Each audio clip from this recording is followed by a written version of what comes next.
नमस्कार दोस्तों, आप देख रहे हैं प्रज्ञा मेल।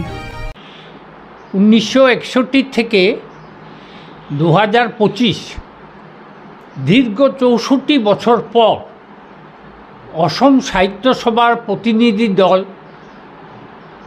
পবিত্র ভাষা শহীদ দিবস উপলক্ষে বরাক সফরে এসে গতকাল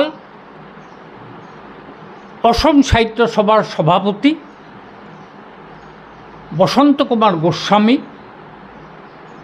বলেছেন যে ভাষা শহীদের যে আত্মত্যাগ সেটা তারা শ্রদ্ধার সঙ্গে স্মরণ করে তারা স্বীকৃতি দিতে প্রস্তুত এবং সেই সঙ্গে একটা দিনের বরাক উপত্যকার মানুষের দাবি শিলচর রেলওয়ে স্টেশন ভাষা শহীদ স্টেশন নামাকরণের সেই দাবিকেও অসম সাহিত্য সভার সভাপতি সমর্থন করেছেন।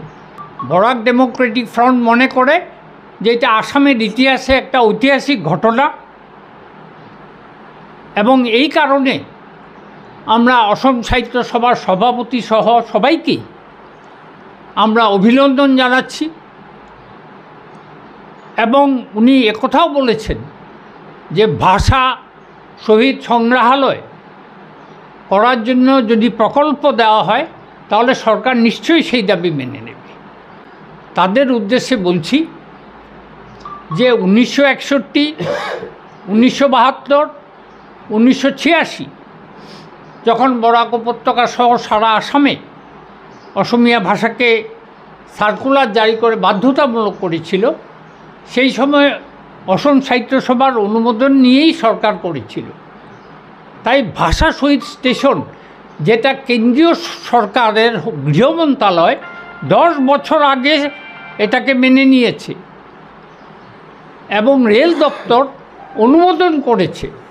রেল দপ্তর আসাম সরকারের কাছে জানতে চেয়েছে যে স্টেশনের নামের প্রতিলিপিটা কী হবে সেটা আমাকে পাঠাও। সেইটা গত 6 বছর ধরে আসাম সরকারের কাছে পড়ে আছে।